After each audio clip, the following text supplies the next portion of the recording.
Au sommaire cette semaine, un film politique et polémique. Le nouveau long métrage du réalisateur de Sixième Sens, le troisième film réalisé par Denzel Washington, et en bonus, une interview exclusive de Nicole Kidman et Dev Patel. Chez nous est le nouveau film de Lucas Belvaux avec Émilie Dequesne, André Dussolier et Catherine Jacob. Le réalisateur y dévoile les coulisses du Bloc patriotique, un parti d'extrême droite qui va proposer à une infirmière à domicile très populaire auprès de ses patients d'être sa candidate aux prochaines municipales. En pleine période de débat pour la présidentielle, ce film s'est attiré les foudres du Front National. Elle n'a jamais quitté Hénard. Elle y est née, elle y travaille, ses parents sont nés là aussi, ses grands-parents. Des mineurs, des métallos, tous. Tout le monde la connaît et tout le monde l'aime. Elle est mignonne en plus, ça gâche rien. On m'a chargé de trouver un candidat pour les municipales et j'ai pensé à toi. Et ça serait sur une liste du Bloc patriotique. C'est quelqu'un comme toi que les gens attendent, proche d'eux. Tu trouves que c'est une fasciste? Elle, c'est pas la même chose. Et puis c'est une femme. Je veux changer les choses, c'est pas pareil. Tu veux changer quoi avec ces jours-là? C'est maintenant que jamais, bordel. Je comprends rien à ce qui se passe. Je vois plus mes enfants, je peux plus bosser. On préfère que vous veniez plus. Et pourquoi je viendrai plus? Parce que ça va devenir chaud pour vous.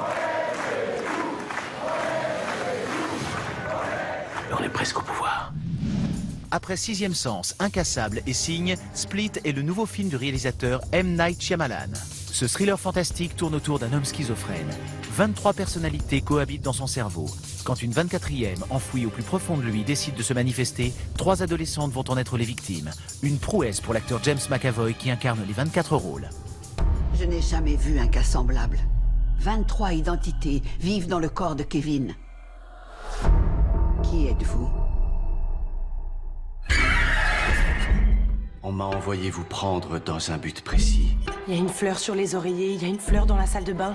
On doit avoir de l'importance. Ne vous inquiétez pas. Il lui est interdit de toucher à vous. Je m'appelle Hedwig. Tu as quel âge? 9 ans. Quelqu'un va venir vous chercher. Qui va venir? La bête.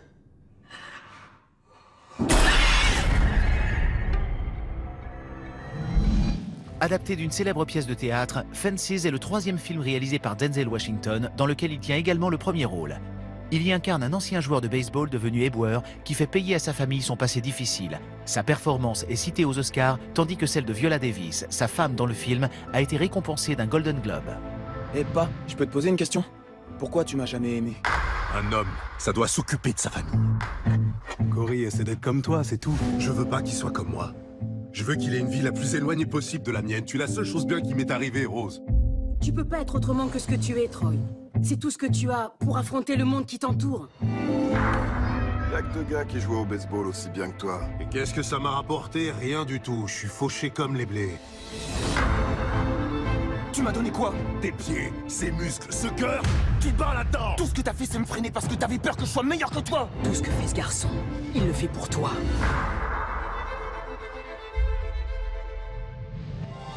Également à l'affiche ce mercredi 22 février, John Wick 2. Keanu Reeves retrouve son rôle de l'ancien tueur à gages John Wick pour un nouveau film d'action toujours aussi musclé. Les Fleurs Bleues, le dernier film d'Andrzej Wajda, disparu il y a quelques mois, sur la vie d'un célèbre peintre polonais pionnier de l'avant-garde. Certaines femmes, un drame américain sur l'histoire de 4 femmes d'une petite ville du Montana, avec notamment Kristen Stewart. Si j'étais un homme, la nouvelle comédie réalisée par Audrey Dana où elle incarne une femme qui se réveille un matin avec les attributs d'un homme. Avec également Christian Clavier et Eric Elmosnino. Les Derniers Parisiens, un drame français où un ancien détenu fraîchement libéré tente de se refaire un nom dans le quartier de Pigalle, avec Mélanie Laurent et Reda Kateb. À vos critiques, la semaine dernière sortait sur les écrans Rock'n'Roll, la comédie réalisée par Guillaume Canet où l'acteur joue son propre rôle. Qu'avez-vous pensé du film ? Rock'n'Roll est vraiment un film génial en ce début d'année 2017. C'est un film avec plein de surprises. Beaucoup d'autodérision, un bon gros pétage de plomb. Le jeu d'acteur est juste, il est humain, il est sincère. Marion Cotillard, encore une fois, elle a montré que c'était une très très grande actrice. Évidemment, je valide le côté rock de Guillaume Canet. Envoyez-nous vos avis en vidéo sur le site de France 2, rubrique Mardi Cinéma ou sur les réseaux sociaux. On termine avec le bonus de la semaine. Nous avons rencontré Nicole Kidman et Dev Patel qui nous présentent leur film Lion, nommé 6 fois aux Oscars. Dans la veine de Slumdog Millionnaire, ce drame raconte l'histoire vraie d'un petit garçon indien perdu à des milliers de kilomètres de son village natal et de sa famille. On m'avait envoyé un article sur cette incroyable histoire vraie et j'avais été bluffé. Je l'avais lu aussi et j'avais été bouleversée. J'ai été adopté, je suis pas vraiment indien. J'ai mis tout mon cœur dans cette histoire. C'est comme une déclaration d'amour à mes 2 enfants, que j'ai moi-même adoptés, car c'est un film qui parle d'un amour inconditionnel. Le personnage de Sue que j'incarne, et qui existe vraiment, représente bien ce que c'est d'adopter un enfant d'un autre pays. C'est un film sur l'unité, la cohésion familiale et sur la bonté humaine. On croit beaucoup à ce film et il nous tient vraiment à cœur. On a fait le tour du globe avec le vrai Sarou Berlay pour répandre le message de Lyon. Je suis heureuse que le monde puisse découvrir son histoire. Retrouvez Lyon en salle dès demain. Mardi Cinéma l'Hebdo, c'est fini. Rendez-vous la semaine prochaine pour de nouvelles sorties.